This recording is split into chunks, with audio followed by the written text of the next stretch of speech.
Okay, all right. So if you've read the abstract on the program, I've changed it a little bit, kind of refocused to do more of just a close reading of the ordinance that I'm talking about. And yeah, that'll be apparent once I get further into this.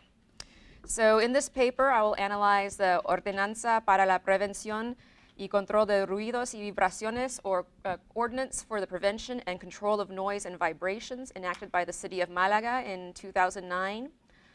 Although offset geographically from the historic cradle of flamenco in the Sevilla-Jerez-Cádiz triangle, Malaga has been a flamenco site almost since the birth of the form. In addition to producing some of the biggest names in flamenco of the moment, Malaga also shares the honor of having cante and palos named after it, the tangos de Málaga and the Malagueña. In his seminal text, Flamencología, flamencologist Anselmo Climent describes the Malagueña as a cante de órbita, or song of orbit, in reference to its liminality in the flamenco brand. One could call the Malagueña stereotypically Spanish and generically Andalusian. As a place, Malaga also fills a certain tourist expectation of stereotypical Spanish vacation of sun and sand.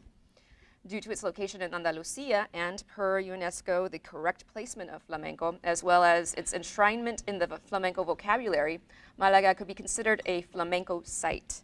However, the municipal ordinance to regulate noise and vibration basically prohibited the opening of new tablaos, or flamenco dinner theaters. So I'm going to talk a lot about those in a little bit. In this case, does Malaga really want to be a flamenco site? What gives a city its distinct personality, its public face, its global image?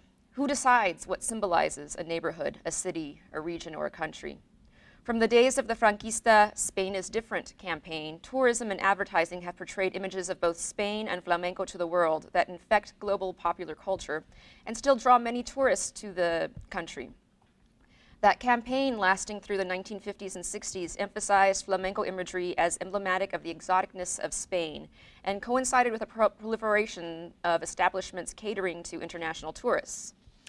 If these international tourists do seek out flamenco, if they even know the word, the primary venues where they tend to encounter the form are these tablaos, the flamenco dinner theaters. Tablaos can range from more tourist-centric fare to places that serve as genuine gathering points for locals and flamenco professionals.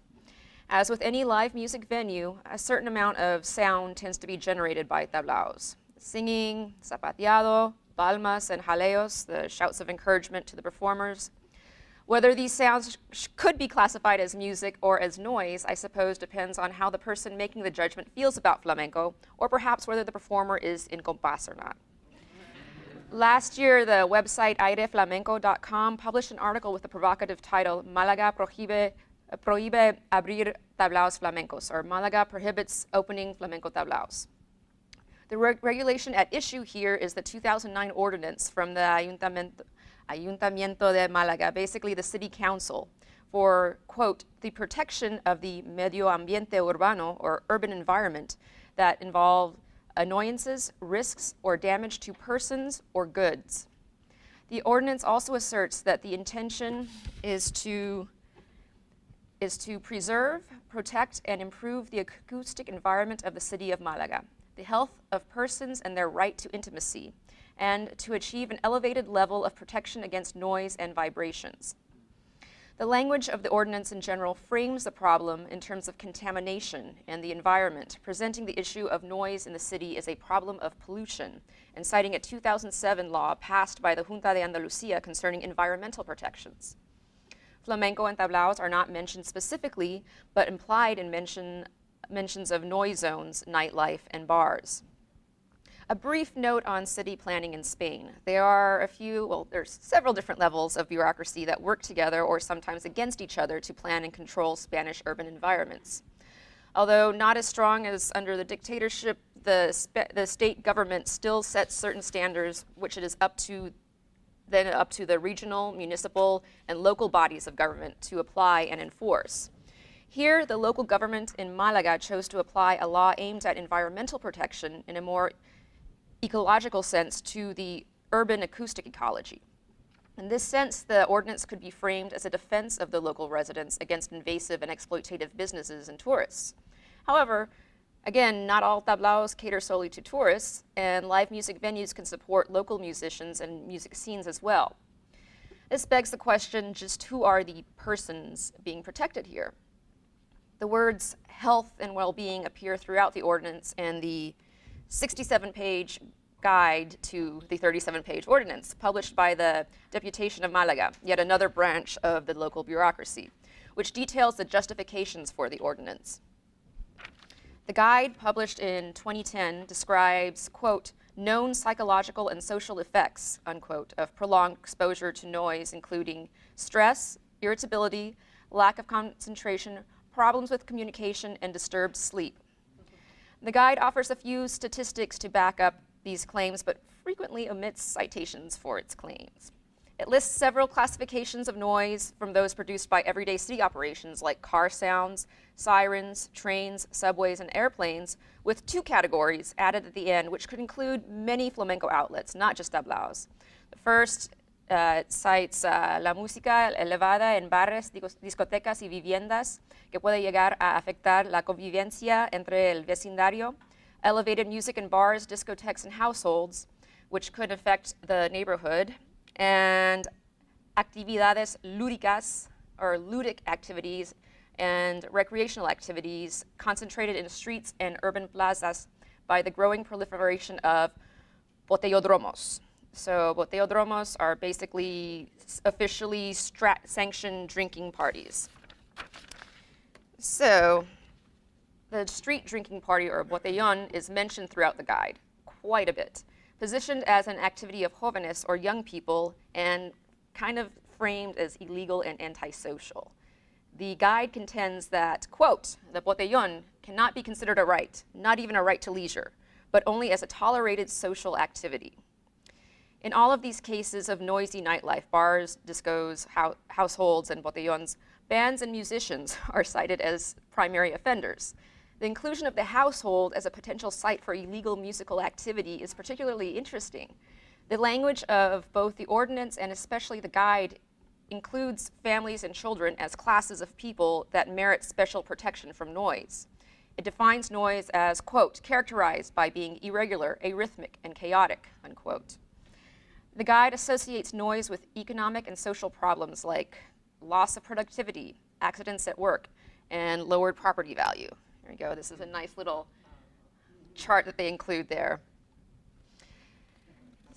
Yeah, I like the emphasis on productivity there. Some of the potential psychological effects cited include depression, anxiety, social isolation, hysteria, neuroses, and my personal favorite, loss of desire or sexual inhibition.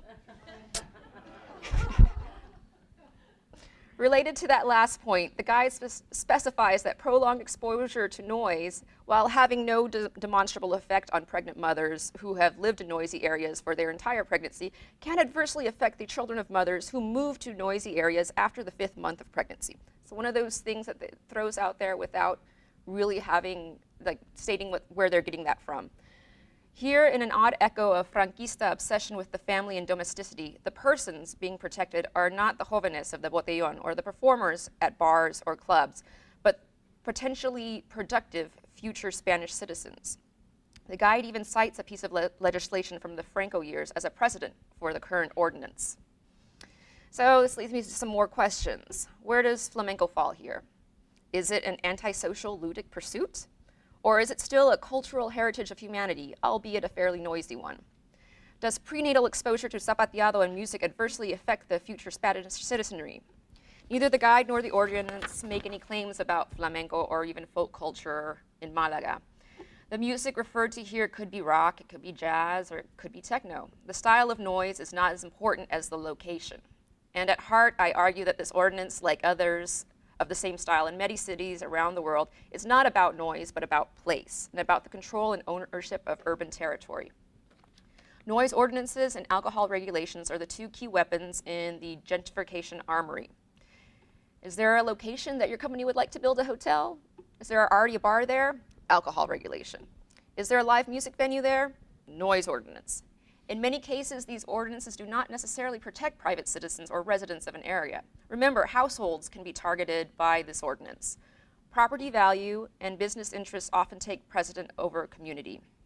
However, one thing that many redevelopment plans fail to take into account is that hotels do not solely attract business or tourists to a city, but the cultural environment, even if it is noisy, is a big draw. So the majority of protests, including an online petition to the mayor of Malaga, make this argument that prohibiting the opening of new tablaos will destroy tourism in the area, as if flamenco only has value as a tourist commodity. The online petition demands modifications to the ordinance to make special allowances for flamenco as an essential element of Malaga's Andalusian identity. However, does Malaga really need flamenco or even an Andalusian identity to attract tourists or retain a cultural heritage? It is not part of the aforementioned flamenco triangle, the Sevilla, Jerez, Cádiz, which is, again, I always say it's more of like a diagonal line than a triangle, but whatever. In flamencología, Clement likened Malaga and the Malagueña to Granada and the Granaína in its flamenco liminality. And he also has a whole section on Wasa that he talks about Malaga a lot, and that's why I put Lupi up there. But so as a coastal city, Malaga could rely more on what I call the sun and sand tourists who frequent beaches and resorts than this is Sasha Pack referred to them as the tourists of bandereta, or the folk culture tourism looking for local culture. So one of the potential disastrous outcomes of excessive noise proffered by the guide to the ordinance refers to as ciudades inhóspitas, or inhospitable cities. Does noise make a city inhospitable? What about poverty and crime? At no point in either the ordinance or the guide do the authors refer to crime or criminal activity other than those infernal botellones. Living in a large city can create a certain selective deafness to noise. So this is something that struck me after reading it, is there's one specific problem with noise pollution that they do not mention anywhere. After a while, you might not notice the sound of traffic or the train quite so much, or the drunken laughter or improvised concerts, or more perniciously, the sounds of people being robbed or assaulted, the soundscape of the urban sub-economy, the sounds of poverty and inequality, of exploitation, of danger. If anyone knows about the Kitty Genovese case from New York City in the 60s, that is kind of what I'm thinking of here. If this ordinance really wanted to confront the problems of the urban environments, personal safety could have been addressed in this manner. Instead, it targets music and parties, signs of life. The empty street at night is framed as a positive rather than as a peril. Cities are essentially gatherings of people, and there is safety in numbers. Even the botellones, rowdy as they may be, can potentially be a safer place to be than an empty street. So I just wanted to point out here, this is the map that they include. These are the loudest areas in Malaga, and then I just liked how it kind of coincided with the tourist areas cited in this little tourist map I found. So that's essentially what my reading of the ordinance was, is that it's not, although flamenco is not called out, it's not specifically protected either, and I think that's the issue here. And basically, what does Malaga want itself to be seen as? And one of the articles that they include as an example of how Malaga is perceived had the headline that Malaga has the loudest neighbors in all of Andalusia, which was like, okay, well, how is that a bad thing? I don't know. So that's essentially it. All right.